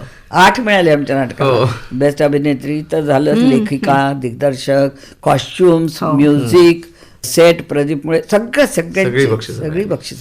काय काय दिलं या रंगभूमीने तुम्हाला? स्वतःला काय वाटतं? मला स्वतःला माझी ओळख दिली, कारण मी काहीच नाही, संसारी स्त्री झाली असते, पण माझी फार कुतरवड व्हायची. म्हणजे 24 तास मला पुरायचेच नाहीत, कारण 2 मुलं तोपर्यंत झालेली होती आणि त्यांचेही म्हणजे सगळं त्यांच्यावर सोडून मला जाणं शक्य नव्हतं. मुलांना आपलं पण अस्तित्व कळायला पाहिजे ना.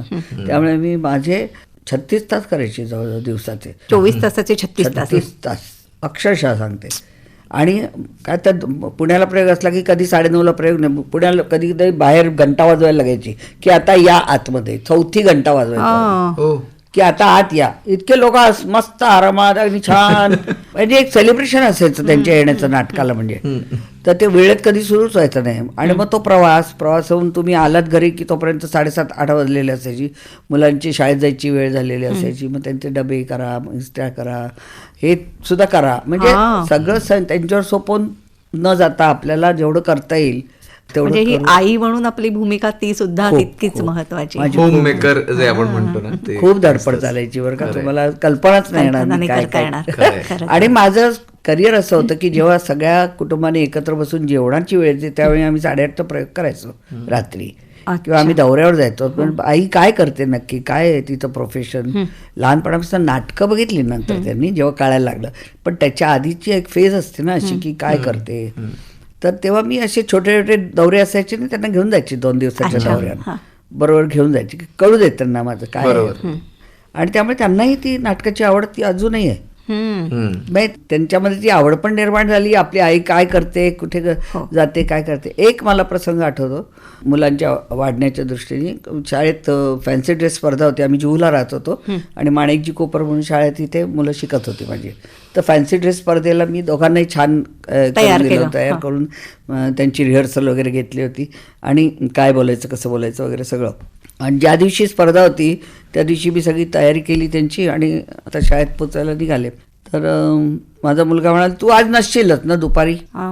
ते मला इतकं लागलं, म्हणजे माझं नसणं यांनी गृहीत धरलं. मग मी स्वतःला चिमटा काढला. म्हणलं नो, म्हणजे इतकं काही मला नाटकाला वाहून नाही घ्यायचं की माझं संसाराकडे दुर्लक्ष होत आहे का काय. म्हणजे मी इतकी गिल्टी फील करायची ना ऑलवेज.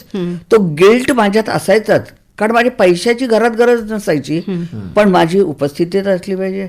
त्यामुळे मग त्यांना ते तेव्हा ठरवलं की मग मोहन काकांना वगैरे सांगितलं की मोहन काका मला हे मुलांचे वाढदिवस हे माझे सणवार झाले.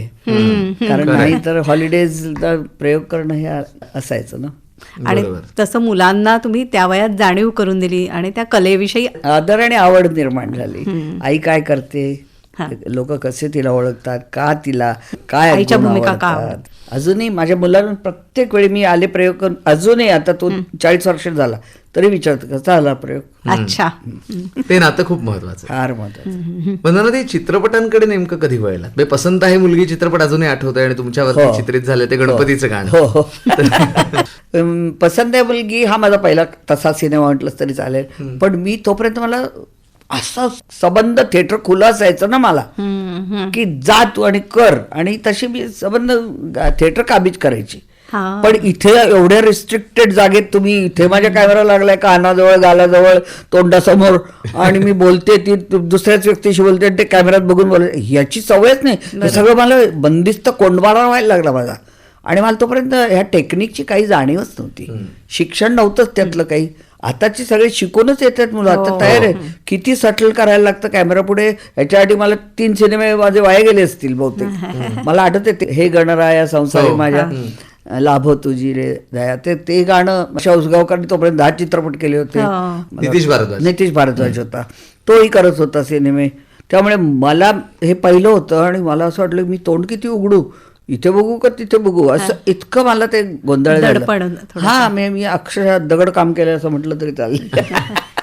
पण नंतर कळलं ते टेक्निक. आणि मुख्य म्हणजे तुमचं जे भूताचं कॅरेक्टर महेश कोठारे यांच्या सिनेमात, तोपर्यंत मी निर्डावले वगैरे का कॅमेरा दुर्गा मावशी. म्हणजे ते अजूनही तो सिनेमा कितीही वेळा सगळे बघतात आणि पछाडलेला खूप आवडला. आणि त्यातल्या फक्त मला नॉमिनेशन होतं आणि फक्त मला अवॉर्ड मिळालं. आणि ते महेशने आपल्या जवळच ठेवलंय. तो म्हणाले एकमेव सिनेमा असा आहे की मला काही त्याचं मिळालं नाही तर तुझं मी घेतलंय पण ते मी माझ्याचकडे ठेवतो असं म्हणाल.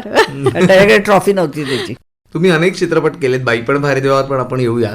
पण मातीच्या चुली हा सुद्धा एक वेगळ्या धाटणीचा सिनेमा, फार आवडता सिनेमा माझा. पुन्हा पुन्हा बघावं असं वाटतं.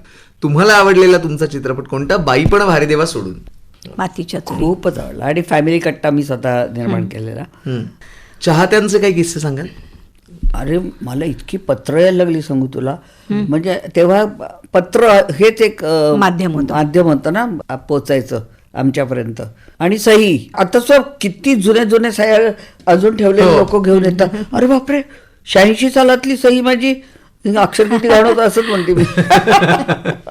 खूप पत्र यायला लागले, खूप. म्हणजे मला आठवतं सोनचाफा जेव्हा मी नाटक करत होते तेव्हा मला आपले व्हाईस चान्सलर टोपे होते ना, त्यांचं पत्र आलं होतं. आणि म्हटलं यांचं कसं मला पत्र आलं. तर मी वाचलं तर म्हणे तुमची अगं आमच्या कायम स्मरणात राहील. तो मुलगा म्हणजे उमेश आणि मोठा भाऊ ते दोघं काम करायचे, जयेश कामत आणि उमेश कामत. तो जयेश मोठा दिसायला उमेश करायला लागला. तर ते सोनचाफा नाटक त्यातली माझा नवरा जो गेलेला असतो आर्मीवरला, वॉरमध्ये जातो तो म्हणायचा मला अगं, तर तो मुलगा अगं म्हणायचा. तर ती अगं ही कॅरेक्टर फारच. आणि मला तुला सांगू तेव्हा मी ना गणेश ते नाटक सोडलं होतं. जेव्हा वाचन झालं तेव्हाच मला खूप आवडलं होतं. पण आमची 2 वर्षापासूनची तयारी होती की मुलांना घेऊन जायचं आहे अमेरिकेच्या टूरवरती. तिथे नातेवाईक आहेत, त्यांना एक हॉलिडे करायचा मे महिन्यात. तर तेव्हा हे नाटक मोहन काकांना मे महिन्याच्या सुट्टीत आणायचं होतं. तर म्हटलं आमचं बुकिंग पण झालं, सगळं झालं, आता मला नाही करता येणार म्हणून. तर माझ्या नवऱ्याने सांगितलं की तू करिअर म्हणून स्वीकारलं आहेस ना, मग त्यात आता तुला हे केलंच पाहिजे, हे नाटक सोडू नकोस तू. इतकी चांगली कॅरेक्टर तुला जर मिळत असेल तर तू का सोडते स्वतंत्रचं नाटक. म्हटलं अरे आताच एवढं सगळं बुकिंग झालंय अमेरिकेत, पुढच्या वर्षी जाऊ आपण. अच्छा, हो पुढच्या वर्षी जाऊ. हा त्याग आहे केवढा तरी. आणि तेव्हा कॅन्सल व्हायची तिकडे. आणि पण तेव्हा आमचं जाण्याचं प्रयोजन एवढ्यासाठी होतं की काहीतरी 10 वर्षापर्यंत वगैरे का 5 वर्षाची होईपर्यंत मला हाफ तिकीट असायचं, असं काहीतरी होतं. ते नाटक केलं आणि ते नाटक माझ्या म्हणजे करिअरचं वळण होतं. कारण तोपर्यंत मी खूप सॉफिस्टिकेटेड अशा भूमिका करत होते. पण ते नाटक आणि मग झुंज मी केलं ते खूप वेगळ्या विषयावर. म्हणजे तोपर्यंत मी हवराटासारखी वेगळं काय करायला मिळतं आपल्याला. आणि तोपर्यंत जबाबदारी वाढते तुमची, लोकांच्या अपेक्षा असतात की वंदना गुप्ते आहे, चंद्रलेखा आहे, अमुक आहे तमुक आहे. म्हणजे नाटक उत्तमच असणार. ते उत्तम जर नाही आलं तर न स्वीकारणं हे माझ्या हातात होतं. त्यामुळे मी फार चुजी होते, जबाबदारीने खूप. आणि संसार पण करत होते ना. असं नको की नाहीच आवडलंय पण ते करायला लागतंय आता कमिट केलंय म्हणून. नाटकाची नाही कमिटमेंट सोडताय. खरं. गणेश, मगाशी वंदनाताईंना मी विचारलं की रंगभूमीने काय काय दिलं, कसं घडवलं, तर तुमच्या स्वतःच्या व्यक्तिमत्वातही खूप पैलू पडले. त्याविषयी प्रत्येक कॅरेक्टरने मला काय काय शिकवलं. स्वाभिमान शिकवला, कॉम्प्रोमाइजेस शिकवले, कोणाला कसं बेधडक निर्णय घ्यायचे आणि तोंडावर सोनवायचं, मागे पुढे काही ठेवायचं नाही, हे मला एका कॅरेक्टरने दिलं. आत्मविश्वास दिला, लोकांच्या चांगल्या ओळखी दिल्या. लता मंगेशकर कशाला माझ्या नाटकाला आल्या असत्या. अच्छा, आशाबाई भोसले कशाला माझ्या नाटकाला आल्या असत्या. हे मोहन वाघ्यांच्यामुळे करायला मिळालं. वसंतरावांमुळे किती नाटकं मला कॅरेक्टर्स करायला मिळाले, त्यांच्यातनं मला काय काय शिकायला मिळालं. माझं मडकं होतं, त्या मडक्याला पैलू सगळे यांनी पाडले. नाही तर मी नुसती स्वच्छंदी धमाल करणारी पोरगी होते. जबाबदारी काही नाही, पण जबाबदारी नंतर टाईम मॅनेजमेंट मला शिकवलं नाटकाने, की सगळं करता येतं. शिस्त शिकवली. आणि काही करता येणार नाही असं नाही. माझ्यातला कॉन्फिडन्स आहे की मी कुठलाही रोल करू शकते. हे आणि तितकाच उत्तमपणे मी करू शकते, हा कॉन्फिडन्स मला सगळ्या नाटकांनी दिला. आपली मराठी रंगभूमी, तिचा एक इतिहास, पाया तिचा अतिशय भक्कम असा जुन्या मंडळींनी जो घातला, आणि आत्ताच्या काळामध्ये बदललेले आशय विषय त्याच्यामध्ये येत आहेत. तुम्हाला स्वतःला काय वाटतं? मला असं वाटतं की सगळ्या कलाकारांनी काळाप्रमाणे बदललं पाहिजे स्वतःला. म्हणजे मी जर तेच फक्त धरून बसले की नाही मी त्यातच रमले तर मी पुढे जाऊच शकले नसते. काळाप्रमाणे आपल्या स्वतःमध्ये बदल घडवणं, विचारांमध्ये बदल घडवणं, प्रेक्षकांना तसं घडवणं. प्रेक्षकांनाही प्रगल्भ केलं आम्ही. 4 चौघी 30 वर्षापूर्वी 35 वर्षापूर्वी केलं, पण ते आता सुद्धा ते रिलेट होत आहे. हे रिलेट करणं जे आहे ना, हे तुमच्यावर अवलंबून असतं. आणि जेव्हा रिलेट होतो माणूस समोर बसलेला, तेव्हा नाटक यशस्वी होतं. त्यामुळे काळाप्रमाणे पुढे जाणं हे तर प्रत्येकाने केलं पाहिजे. मग ते विचारांनी असो, आचारांनी असो, टेक्निकली असो, सगळ्या बाबतीत तुम्हाला आता एवढं खुलं आहे की तुम्ही कराल तेवढं थोडं आहे. पण मला आपल्या म्हणजे सरकारचे खूप आभार मानायचे वाटतात, कारण ज्या पद्धतीने कलेला प्राधान्य दिले. आणि इतके वर्ष कुठल्याही क्षेत्रात असं नाही आहे आपल्या भारतात की इतके वर्ष स्पर्धा चालू आहे, शासनाच्या स्पर्धा. तशा एकांकिकांच्या स्पर्धा करणाऱ्या संस्था आहेत. त्यातनं किती नवीन पिढी निर्माण झाली आहे. आणि त्या नवीन पिढीने चांगलंही स्वीकारलं पाहिजे, आणि ते स्वीकारतायत. त्यांचे विचार नवीन असले तरी ते जुन्याचाही तेवढाच आदर करतायत. आणि आता संयुक्त मानापन मी बघितलं, संयुक्त मानापनाची गोष्ट त्यावेळी काय घडलं असेल हे आत्ता मला कळलंय, बघायला मिळालं. तेव्हा असा कोणीतरी आत्ताचा ऋषिकेश जोशी जेव्हा खोदकाम करून ते काढतो शोधून आणि त्याला असं वाटतं की याच्यावर नाटक करावं. अद्वैत दादरकर सारखा पोरगा आता किती वेगवेगळ्या विषयांवरती, हा आपला संकर्षण कराडे, किती तो हुशार मुलं आहेत हा. जे खरंय. शिकून आले आहेत आणि जे स्वीकारतायत चांगलं आणि देतायत पण चांगलं. वा. त्यामुळे मी आशावादी नव्हते मध्ये एका काळात, पण आता खूप मला चित्र बदललंय म्हणजे. या आणि प्रयोगशील आहेत मंडळी खूप आहे. आपल्याकडे. आता पेपर उघडला तुम्ही तर संबंध दोन हो. दोन पानं मनोरंजनाच्या नाटकाची आहेत. आणि भरलेली लोकांनाही असतात. कळतंय की जिवंत कला बघण्यातला आनंद. त्यामुळे प्रेक्षक पुन्हा नाटकाकडे वळलेले वा. आहेत. ते मधल्या काळात गेले होते. अगदी आणि तरुण रामायण आणि प्रेक्षक महाभारत. येईल की नाही अशी येईल भीती की नाही होती. अशी शंका होती, पण प्रेक्षकांनी चांगलं दिलं की ते येतात. येतात. हा. वा. वंदनाताई, तुम्ही मासिकांसाठी पण लिखाण केलेलं आहे हो. आणि स्वतःच्या लिखाणाचा एक प्रयोग सुद्धा सादर केलेला आहे, ती आठवण पण सांगा. मी 2 ऍक्च्युली प्रयोग केले. एक ती नावाचा कार्यक्रम करते मी आणि एक मानवंदना, जो माझ्या लाईफवरती आधारित आहे. मानवंदना म्हणजे मी लहानपणापासून कशी बागडले खेळले मग मी कशी क्षेत्रात आला तसं. क्षेत्रात आले आणि त्यातनं मला काय मिळालंय आणि आता मी कुठे आहे, काय स्टेजला आहे, आणि त्यातले काही ग्लिम्सेस दाखवते पण. आणि लोकांचं मनोरंजन करणं हे मला खूप आवडतं. सांगू, मला कौटुंबिक रडकी नाटकं करण्यापेक्षा मला हसवायला फार आवडतं. आणि ते कठीण आहे फार. कठीण आहे, भयंकर कठीण आहे हसवणं. डोळ्यातनं पाणी काढणं सोपं आहे. पटकन येतं. आणि बायका तर अजिबात लाजत नाहीत, पण हसायला लागतात. तोंडावर पदर ठेवून असं करून तोंड दाबून हसतात, पण मोकळेपणाने हसत नाहीत. पण ते आता चित्र बदललंय आणि म्हणून मला चॅलेंजिंग काय वाटतं तर कॉमेडी करणं. त्यामुळे मी असं काहीतरी लिहायचं की जे लोकांना, सगळ्या वयोगटातल्या लोकांना चांगलं वाटेल. तर ती आहे म्हणजे मी जेव्हा दौऱ्यावर जाते ना तेव्हा मी कायम खिडकीतनं बाहेर बघत असते. मी कधी अशी झोपत नाही आणि दुपारची झोप ही माझ्या स्मरणात सवयच नाही. नाही अजिबात. एकदा उठली सकाळी की रात्री जेव्हा झोपेन 1:30 वाजता तेव्हा मी पाठ टेकते. तर त्या प्रवासात मला असं एक, मी जात असताना देवरुख, मला गाव आठवतंय कोकणातलं देवरुख, असं जरा असं उंचावरनं असे बस चालली होती. खाली एक झोपडीच्या बाहेर एक आजी आपल्या नातीची वेणी घालत होती आणि ती पाठीवरती काय काय लिहित होती. आजीला दाखवत होती असं करायचं असं. म्हणजे मला असं वर्ण जे दिसलं बस जात होती तेव्हा मी म्हटलं की ही मुलगी ह्या आजीच्या वयाची होईल तेव्हा किती तिच्या आयुष्यातली स्थित्यंतर आहेत ना. म्हणून मी ते मुलीच्या जन्मापासून आजी होण्यापर्यंतचा प्रवास असं मी असं लिहून ठेवलं चिटोऱ्यावर. आणि ते ठेवले असे खूप मी कोट्स आणि हे ठेवते. आणि मग जेव्हा मला जपानवरून फोन आला की तुम्ही काही एकपात्री काही कराल का, मग ते मी असं शोधून काढलं आणि त्याच्यावर लिहिलं. मग ते ऑडिओ व्हिज्युअल म्युझिकल शो असा केला मी. ती नावाचा कार्यक्रम, मुलीच्या जन्मापासून आजी होण्यापर्यंतचा प्रवास.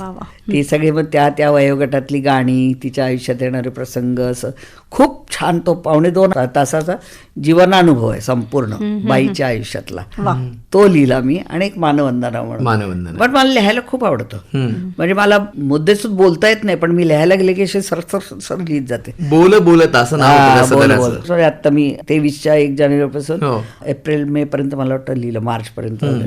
असं दर रविवारचा एक सदर होता ह्या वळणावर म्हणून, ते पण मी लिहिलं. खूप पब्लिशर्स मागे लागलेत. बघूया. वंदनाताई, बाईपण भारी देवा हा चित्रपट इतका यशस्वी झालाय की तो पुन्हा पुन्हा बघावासा वाटतो. त्यांनी अनेक चाहते मिळालेले आहेत. तर ती आठवण आणि त्या आठवणींशिवाय कार्यक्रम पूर्णच होणार नाही.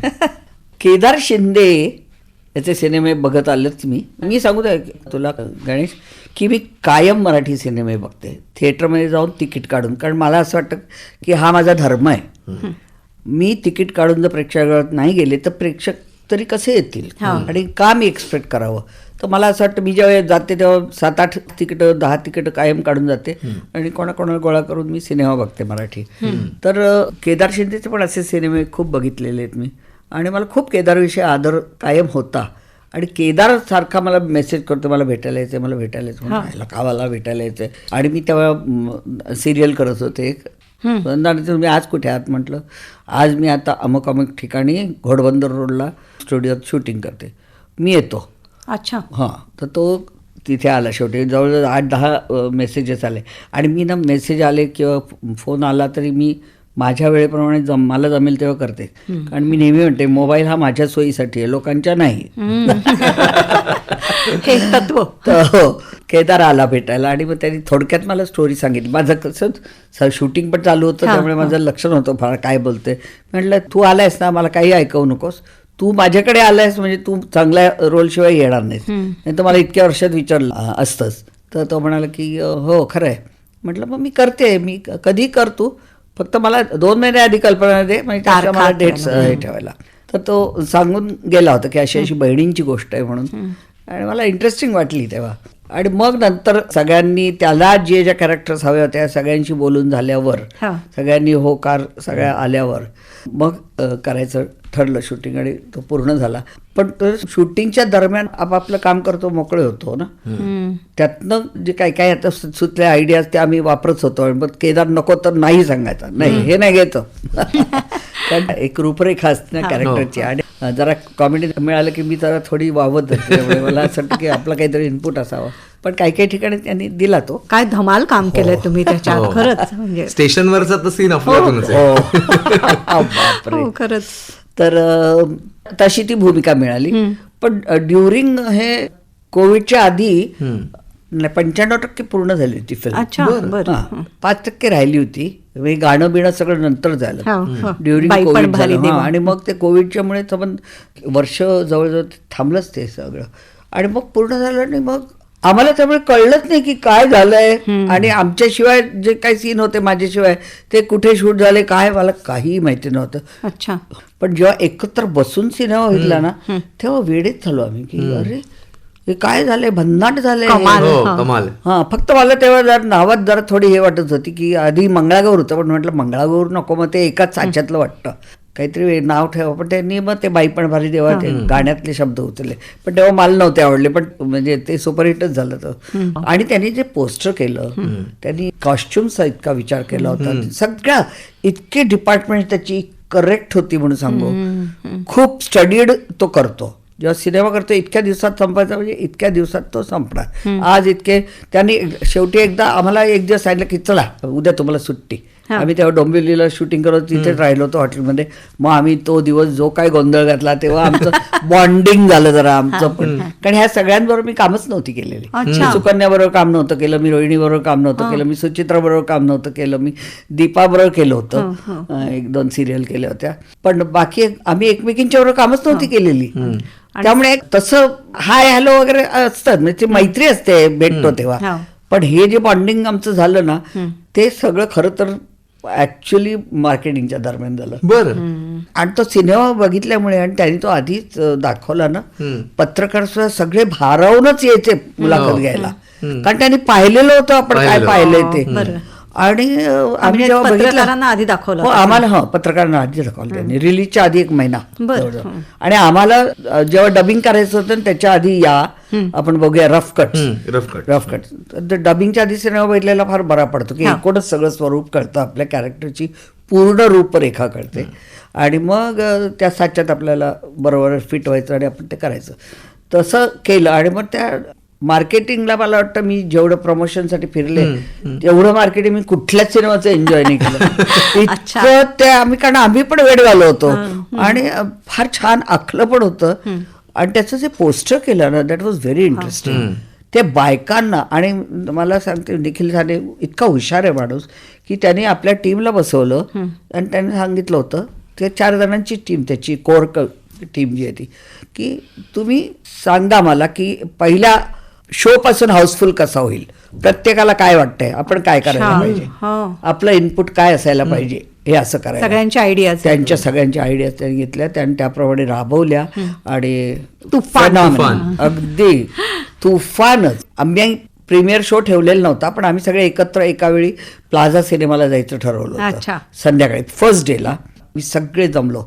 त्याच्यात आधीचा शो चालू होता, आणि जमल्यानंतर ज्या पद्धतीने बायका बाहेर आल्या ना, त्या सगळ्या नटलेल्या होत्या. नऊवारी नेसून आल्या होत्या, पैठण्या नेसून आल्या होत्या, पाचवारी नेसून आल्या होत्या, नथी घातल्या होत्या, गॉगल घातले Goggle, होते yes. आणि पोस्टर व्हायच्या बरोबर ती फोटो काढत Photo, होते, सगळे selfie. सेल्फी. आणि त्यांना आम्ही दिसल्यावर तर त्यांनी इतका गोंधळ घातला गराडा की आम्हाला मग त्या एवढ्याशा त्यांच्या ऑफिसमध्ये प्लाझाच्या आम्हाला बसायला जागा नव्हती. मग आम्ही त्या जिन्यांवरती उभे राहून आम्ही आपले नाचतोय. आणि तेव्हापासून मी धरलंच. मग नंतर आम्ही प्रत्येक थिएटरमध्ये फिरत होतो खरंय. आणि जे काय आम्ही एन्जॉय केलाय बायकांचा आनंद, तो आनंद ओसंडूत वाहत संबंध भारतभर, महाराष्ट्र अख्खा झाला त्याला, अमेरिकेत, कॅनडा, सगळीकडे तो गेला आणि उत्तम सिनेमा झाला. आणि अमराठी प्रेक्षक प्रेक्षक सुद्धा सगळे अगदी सगळे म्हणजे महाराष्ट्रात राहणाऱ्या सगळ्यांनाच मराठी समजतच ना. त्यामुळे त्यांना कळलं की काय चाललंय, काय प्रत्येकाला हे करत होतं, आव्हान देत होतं की तुम्ही पहिला आठवडा बघाच, पुढच्या आठवड्यात राहील की नाही आम्हाला सांगता येत नाही म्हणून. कारण असं होतं. हो. आणि हे म्हणजे याला काही मरणच नव्हतं. कुठे पुण्यात गेलो आम्ही, पुण्यात सुद्धा घोळक्याने कोल्हापूर, सांगली, सातारा, नागपूर, बडोदा, कुठेही जा तुम्ही असंच वातावरण होतं. आणि बायकांमध्ये उत्साह संचारला होता. आणि केदार एक वाक्य म्हणायचा नेहमी की बायकांनी ठरवलं हा सिनेमा उचलायचा, बायकांनी ठरवलं म्हणजे काही होऊ शकतं. आणि तसंच झालं. आगामी प्रोजेक्ट्स काय आता? माझे आता 2 फिल्म्स तयार आहेत. नाटक मी फार वाचते आणि सोडून देते, कारण एवढं चांगलं उत्तम नाटक माझ्या हाताशी नाही आलेलं. पण 2 सिनेमे, एक रावण कॉलिंग म्हणून आहे, ते मिलिंद गुणाजीचा मुलगा आहे, सगळी यंग टीम आहे त्यांची, आणि फार छान थ्रिलर केलंय त्यांनी, क्राईम थ्रिलर आहे, रावण कॉलिंग. रावण कॉलिंग. त्यात मी आहे, सोनाली कुलकर्णी आहे, पूजा पवार आहे, नंतर सचित पाटील आहे आणि तो घाटणेकर आहे, आणि मी स्वतः मिलिंद गुणाजी आहे. अशी ती एक फिल्म आहे. दुसरी अशी ही जमवा जमवी, ज्यात अशोक सराफ आणि मी, सिनियर सिटीजनची, मस्त आहे. आता ही पण जमवाजमवी मस्तच मस्त होणार आहे, खरंय. मस्त झाली आहे फिल्म. आणि वा. वंदनाताई, जेव्हा तुम्हाला जीवन गौरव पुरस्कार मिळाला आणि ते मानपत्र वाचन झालं, ते प्रदान केलं गेलं, तो क्षण तर खूप महत्वाचा होता आयुष्यात. खूपच. म्हणजे एक तर ते माझ्याबरोबर काम केलेली मुग्धा गोडबोले, तिने ते मानपत्र लिहिलं होतं, त्यामुळे तिला मी पूर्ण आतून बाहेरून माहिती झाली ना. काय होतं, आमचं प्रत्येक नाटक हे आमचं एक कुटुंब तयार होतं, आणि त्या कुटुंबाला मी नेहमी आपलं करते. कारण ही कम्फर्ट लेवल तुम्ही दुसऱ्याबरोबर जर केली नाही, समोर आपल्याबरोबर काम करणाऱ्यांच्या, तर ती स्टेजवर दिसून येते. आणि तुम्ही एक कुटुंब म्हणून जेव्हा समोर येता तेव्हा ते कुटुंबच वाटलं पाहिजे. इकडनं आणलेलं नट, तिकडनं आणलेली कोणी कलाकार, असं असतं. जोडाजोडी नको. जोडाजोडी नाही ती. तशी माझी सगळी कुटुंब, प्रत्येक नाटकाचं एक कुटुंब आहे, आणि त्यांच्या अजून माझे संबंध लागले. जशी मुग्धा त्या सेलिब्रेशनमध्ये माझ्या मुलीचा रोल करायची, त्या मुग्धाने ते लिहिलं, आणि इतकं सुंदर लिहिलं होतं तिने. आणि त्याचं मानपत्र माझ्याच जवळच्या मैत्रिणी नीना कुलकर्णीने ते वाचलं. अचानक माझ्या लेकीचा पण वेस्ट इंडिजहून तिथे फोन दाखवला गेला, आणि तिने मला विश केलं. म्हणजे मला असा जीवन गौरव पुरस्कार मिळाला की खूप भरून पावले मी. सर्वात माझा महत्वाचा जो दीनानाथ मंगेशकर पुरस्कार आहे ना, तो माझा खूप आवडता पुरस्कार आहे. कारण ज्या पंक्तीत कुठे देऊन बसवलं लताबाईंनी आणि आशाबाईंनी की, आणि त्यांच्या लतादींच्या हस्ते मला मिळाला. आणि त्या माझं तुला सांगते, पडदा उघडायच्या आधी 20 मिनिटं माझा हातात धरून होत्या दीदी. आणि आमच्या लहानपणापासूनच्या घरी यायच्या नेहमी. म्हणजे खूप लहानपण आम्ही झोपाळ्यावर बसलो आणि ते झोका देतात वगैरे फोटो पण आहेत. तर त्यांनी मला सांगितलं की माणिकबाईंना मी पाहिलं होतं ना, ते मला आठवतं, मी पहिल्यांदा जेव्हा माणिकबाईंना भेटले ना, तेव्हा त्यांनी लाल साडी नेसली होती जॉर्जेटची, आणि त्याला अशी सोनेरी कडा होती, संबंध बारीक बॉर्डर होती. त्या मला माणिकबाई अजून आठवत आहेत. आणि तुझी इतकी नाटकं बघितली, ती खूप बरं वाटलं की तुझ्याशिवाय हे अवॉर्ड कोणी डिझर्वच नाही करत आहे आत्ता, म्हणून आम्ही तुला द्यायचं ठरवलं. तर मला किती हळवं व्यक्तिमत्व, आणि किती अजून त्या म्हणजे आठवणी त्या जाग्या ठेवून त्यांनी आईची आठवण मला त्या दिवशी सांगितली. हातात मऊ हात नुसता, असं वाटलं की हा सोडूच नाही हात. आणि जिथे अमिताभ बच्चन आणि नौशादजी वगैरे ह्या पंक्तीत मला नेऊन बसवलं त्यांनी, कारण त्यांनी बघितलं म्हणून त्यांना कळलं ते. त्यामुळे ते अवॉर्ड एक माझ्या खूप जवळचं आहे. अशी सगळीच असतात म्हणा अवॉर्ड, प्रत्येक वेळी तुमच्या पाठीवर शाबासकी मिळते आणि शाल दिली जाते. पण मी प्रत्येक वेळी म्हणते हे शाल माझ्या अंगावर पांघरली म्हणजे मी काम थांबवणार नाही, मी अजून करणार आहे. खरंय. 2025 साल हे सुद्धा तुमच्या आयुष्यात महत्वाचं आहे आणि त्याचे काहीतरी उपक्रम तुम्ही राबवणार आहात बरोबर. त्याविषयी. आमच्या आईची जन्मशताब्दी वर्ष आहे, माणिक वर्मा. त्यामुळे मी, राणी आणि आम्ही चौघींनी करायचं ठरवलं की जेवढी, कारण अजूनही आईची गाणी लोक ऐकतात, गातात, बायका नवीन पिढी येणारी सुद्धा गाते. म्हणजे 100 वर्ष एखादी आपली कला अव्याहतपणे ऐकणं आणि ऐकत राहणं हे कलाकाराचं केवढं मोठेपण आहे. हे मोठेपण आम्हाला साजरं करायचंय. आईने कधीच मोठेपण घरी आणलं नाही. ती कधी सामान्य गृहिणी असायची, बायको असायची, नणंद असायची, भाऊजाई असायची, सगळी नाती, आई असायची, सगळी नाती तिने जपली. मी भाजी आणायला जायची, मी आईच्या बरोबर जायची तेव्हा बायको विचारायची, माणिकबाई तुम्ही भाजी घेताय? माणिकबाई म्हणायची हो मी करते सुद्धा. तर अशी साधी शालीन व्यक्तिमत्व आणि तिचं गाणं अफाट, म्हणजे शास्त्रोक्त संगीत सुद्धा अप्रतिम. तर ह्या सगळ्याला परत एकदा उजाळा द्यायचा आहे आम्हाला. आम्ही हे वर्ष 16 मे 2025 पासून 16 मे 2026 पर्यंत माणिक स्वरशताब्दी वर्ष आम्ही साजरं करणार. आणि ह्या वर्षभरात आम्ही आईचे माणिक मोती, हसले मनी चांदणे आणि अमृताहुनी गोड असे 3 कार्यक्रम, नंतर काही स्पर्धा आम्ही आयोजित करणार आहोत नाट्यसंगीताच्या, ज्या आई बालगंधर्वांकडून शिकली नाही पण बालगंधर्वांच्या तबकडी पांढरी झालेली आम्ही बघितली. एवढ्या मेहनतीने नाट्यसंगीत ती शिकली. ते भावगीतं, भक्तिगीत, अभंग असे सगळ्या प्रकारच्या स्पर्धा घेणार. आणि माणिकरत्न पुरस्कार आम्ही देतो. आई गेल्यानंतर आम्ही 5 वर्ष ते केलं, मध्ये खंड पडला. तर आता ह्या वर्षी परत आम्ही करणार आहोत. ते झाकीरला द्यायचं, झाकीर असेल, आणि त्यांनी ताबडतोब संमती दिली आणि तो एक मोठा कार्यक्रम आम्ही करणार आहोत. आणि नवीन येणाऱ्या कलाकारांचं आई नेहमी गाणं ऐकायची, तेव्हा त्यांना पण काही आमच्यातर्फे देण्याचा आमचा प्रयत्न असणार आहे. तेव्हा हे सगळं आम्ही त्या वर्षात करणार आहोत. माणिक स्वरशताब्दी वर्ष. नेहा, खूप छान. स्वरशताब्दी हा शब्दच किती सुंदर आहे. आणि आज दिवाळीच्या निमित्ताने वंदनाताई इथे आल्या आपल्या स्टुडिओ, तर आपण कृतज्ञता तर व्यक्त करूया, पण आपण त्यांना एक विनंती करूया की आज दिवाळीचा दिवस आहे आणि 2 ओळी तरी त्यांनी काय मी तर आणखी त्याच्या पुढे जाऊन की अमरजींची शायरी सुद्धा आम्हाला थोडीशी काही ऐकायला मिळाली झलक. तर माणिकबाईंचं गाण्याचं धाडस मी करणार नाही. मला तसे शब्द खूप आठवणार नाहीत आईचं गाण्याचे. एवढं माहिती की प्रत्येक दिवाळीची पहाट ज्या गाण्याने सुरुवात व्हायची ते गाणं, लाविते मी निरांजन तुळशीच्या पायापाशी, भाग्य घेऊन आली आज धनत्रयोदशी. बाळ कोल्हटकरांचे शब्द, वाहतोही दुर्वांची जोडी. वंदनाताई, आणि आता अमरजींची शायरी, त्याची थोडी झलक आम्हाला ऐकायला मिळाली तर. खूप छान लिहायचे, थोडक्यात खूप अर्थ सांगणारी शायरी ते लिहायचे. नजम पण म्हणतात त्याला. एक तार कहीं छू जाती है, एक तार कहीं छू जाती है, झंकार निकलती जीवन भर, आवाज नहीं होती जिनमें ऐसी भी सदाएं होती है. सदाएं म्हणजे आवाजच.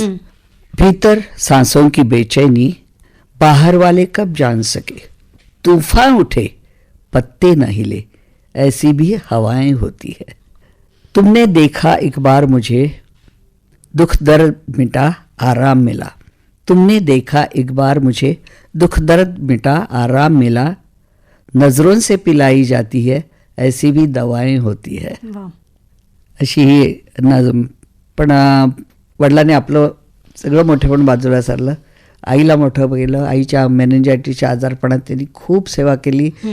त्यांनी आमची सेवा केली, कारण आम्ही आईची सेवा करत होतो. त्यामुळे त्यांचं लक्ष फक्त त्यांचं काही नुकसान होऊ नये, त्यांची काही हेळसांड होऊ नये, कमी पडू नये, काही कमी पडू नये म्हणून त्यांनी खूप कष्ट घेतले आणि आम्हाला मोठं केलं. त्यात आमच्या आई वडिलांना स्वरशताब्दी वर्ष पूर्णपणे समर्पित. वंदनाताई, खरंच भारावून गेलोय खूप, आणि काय बोलावे, निशब्द होणं जे म्हणतात ते आता झालेलं आहे. पुन्हा एकदा आपल्या श्रोत्यांना शुभेच्छा देऊया आणि वंदनाताईंचे आकाशवाणी परिवारातर्फे मनापासून आभार आणि धन्यवाद. हॅपी दिवाळी. दिवाळीच्या खूप खूप शुभेच्छा तुम्हाला पण, सगळ्यांना, श्रोत्यांना पण. या कार्यक्रमासाठी निर्मिती सहाय्य केलं होतं सुहिता मराठे हिनं. सादरकर्त्या नेहा खरे यांच्यासह मी तुमचा मित्र गणेश आचवल अनुमती घेतोय या कार्यक्रमातनं. पुन्हा एकदा सर्व रसिक श्रोत्यांना दिवाळीच्या खूप खूप शुभेच्छा.